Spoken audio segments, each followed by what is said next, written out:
Monsieur le député, mon cher Christian, Madame et Monsieur délégué du comité français pour Yad Vashem, Madame Saoul, Monsieur Etcheran, qui nous ont aidés à préparer cette cérémonie. Vous n'entendez pas? Voilà, un peu plus de son s'il te plaît.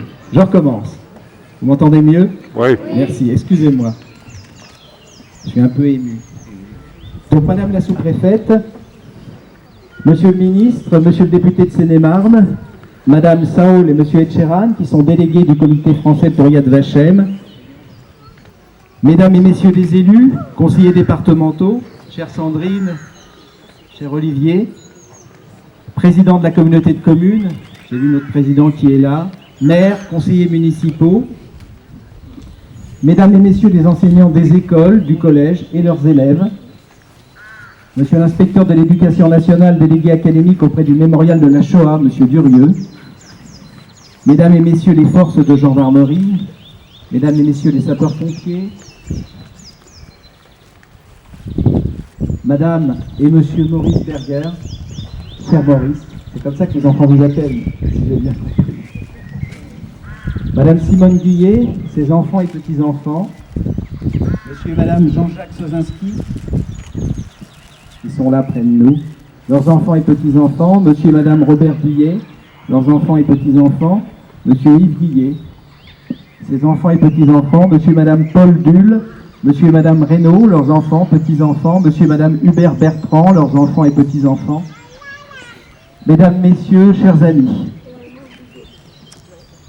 nous sommes aujourd'hui réunis pour honorer par notre présence la mémoire d'Émilienne et Robert Guillet, élevés au rang de justes parmi les nations le 19 juin 2005 en mairie de Donne-Marie d'Antilly par le comité Yad Vashem de Jérusalem, pour avoir sauvé le petit Maurice Berger de la barbarie nazie. Maurice est ici avec nous aujourd'hui encore. Voici un petit peu de leur histoire. Nous sommes en 1942. Maurice raconte: j'ai 9 ans, je suis domicilié avec mes parents au 50 rue Là-Bas à Paris, dans le 18e. Avant la guerre, mes parents y allaient pendant le mois de juillet et repartaient avec mes 2 sœurs. Ils me laissaient en pension chez la famille Guillet pour le mois d'août. Le 16 juin 1942, j'ai assisté à l'arrestation par la police française de Madame Zubrikas, d'origine polonaise, avec ses 2 enfants. Pour me protéger, mes parents, qui avaient compris que quelque chose nous menaçait particulièrement, ont pris contact avec la famille Guillet.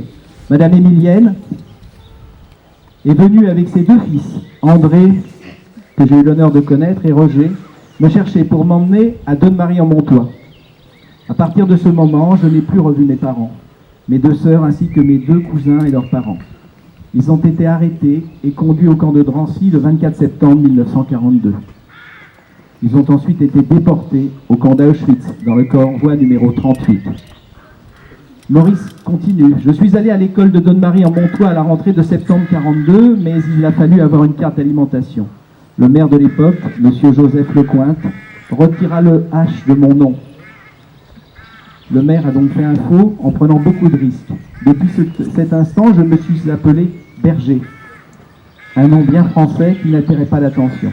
J'ai donc été caché jusqu'en 1946 et vécu avec la famille Guillet qui me considérait comme leur propre fils.